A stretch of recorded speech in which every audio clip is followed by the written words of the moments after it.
This is a Fox News alert this morning on a Monday. The U.S. launching a drone strike in northern Iraq, killing 5 Iranian proxy fighters. This is the 5th time the U.S. has carried out retaliatory strikes in Iraq and Syria over the past month. Meanwhile, in the Gaza Strip, the IDF advances deeper into the region, taking out at least 200 Hamas targets overnight.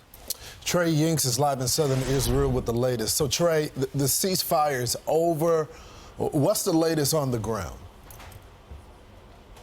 Yeah, hey guys, good morning. The ceasefire is indeed over. Just a few moments ago, we saw 2 rockets intercepted just next to this position along the Gaza border. It's day 59 of the war between Israel and Hamas, and the Israelis are increasing their strikes against the Gaza Strip. They say overnight 200 different targets were hit inside Gaza, bringing the total number to more than 10,000 since this war began on October 7th. Now, the heavy air campaign is spiking the death toll in Gaza. Authorities at the Hamas-controlled health ministry say more than 700 people were killed in a 24-hour period over the weekend.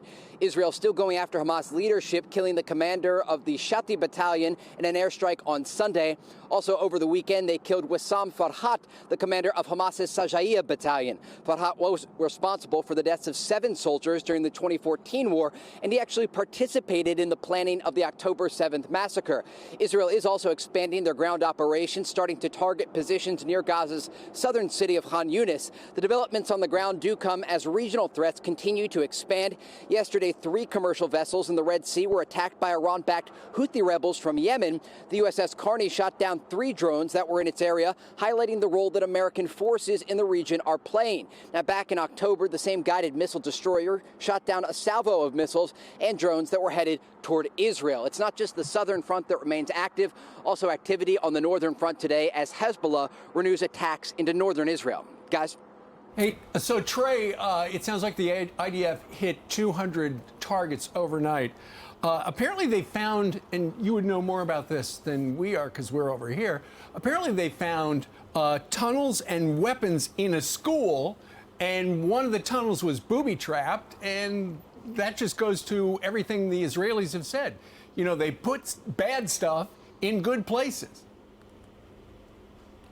Yeah, absolutely. And if it wasn't so hazy today, I'd actually show you the area where they found that tunnel shaft. It's in the Bet Hanun neighborhood just behind me, across the border in the northern part of the Gaza Strip. And 58 days into the conflict, Hamas was still firing rockets from this neighborhood. And so it gives you a sense of the infrastructure that they created over the past several years in these densely populated areas. We saw it for ourselves when we went into Gaza with the Israeli military. Many of the weapons are being stored in schools. They're being stored in these civilian areas, and it's creating a very challenging situation for the Israelis. And look, they are targeting not just the northern part of Gaza now, but also the second largest city of Khan Yunis. And I've been talking with a Palestinian doctor in the southern city of Rafah, and he says there's airstrikes all around that area. So this is a concerted effort by the Israelis to put more pressure on Hamas, try to get those additional hostages released, but also destroy as many of those weapons storage facilities as possible. Yeah, Trey, the city of Khan Yunis is the second largest city in that area, and they've told the Palestinians there to leave and to evacuate if they can. I know that Israel and Hamas has failed to come up with some sort of a deal. That's why the fighting has continued, no more ceasefire, to free all of the women hostages. What's the latest on the hostages? Because they're saying that they have found 800 tunnels in Gaza, 500 have been destroyed or sealed. Have they found any hostages? So they haven't found any hostages. They have recovered a couple bodies of those that were taken into Gaza, and that's changed the number slightly. But over the weekend, there were efforts in Doha, Qatar, to get the ceasefire back together after it expired, after a violation by Hamas firing rockets into Israel on Friday morning. We understand there was an Israeli Mossad team in Doha, and regional sources told me over the weekend that the Israelis actually returned home. They wanted to send a message in all of this that the conversations were not headed in a positive direction. So both the Israeli prime minister and the director of the Mossad pulled the team back here to Israel. Though those regional sources say the negotiations continue. They want to see if they can get more hostages out through diplomatic channels, understanding that the more than 100 people still being held inside Gaza may not be recovered through the means and the efforts of Israeli forces that are operating on the ground. Yeah, Trey, as predicted, the international pressure against Israel is ramping up. I just wonder in Gaza, since Hamas continues to use its own people as shields, is there more pressure, and I know there's been a little bit of reporting on it, to get rid of Hamas, to take back authority of the Gazan area? There's a lot of pressure on Hamas, and people are becoming increasingly vocal about their frustration of how this conflict began. And look, Israel is walking a tightrope here in terms of American and Western support for their efforts to find the hostages and destroy Hamas leadership, while also balancing the pressure and criticism, rightly so, that they are receiving for the rising civilian death toll. We cannot independently confirm the numbers that we're receiving from Gaza because they're coming from the Hamas-controlled health ministry. Right. But we know for a fact that thousands of civilians are dying. And the images from inside Gaza are devastating. Children that are trapped under rubble, civilians that are being killed in these strikes as the Israelis go after Hamas leadership. And as the days go on and this war increases with both air and ground campaigns against Gaza, that pressure on the Israeli government and military will also increase.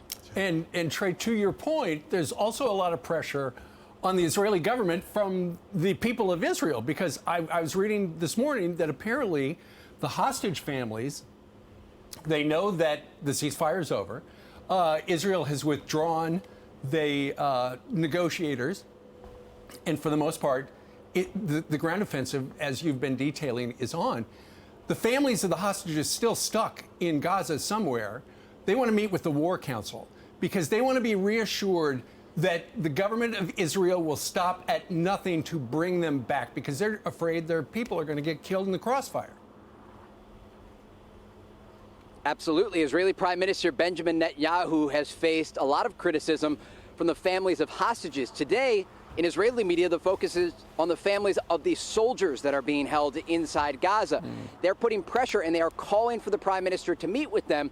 And so far, other top officials from the war cabinet and from the government have agreed to meet with these families, but the Prime Minister himself has not. We understand that has changed and that later today or tomorrow, Israeli Prime Minister Benjamin Netanyahu is expected to meet with the families of those soldiers that are being held inside Gaza. But there is pressure, and we even saw over the weekend in Hostage Square in Tel Aviv, families of those who were released speaking out, calling for every single hostage to be brought home. They want to do whatever it takes, whether it's increasing the diplomacy, whether it's increasing the ground operation. They want to get these hostages home. And it's not just those individuals. It's this entire country of 9 million people. You see the yellow ribbons. You see the calls on social media. People want to do whatever it takes to get their loved ones home. Yeah. Trey, thank you so much.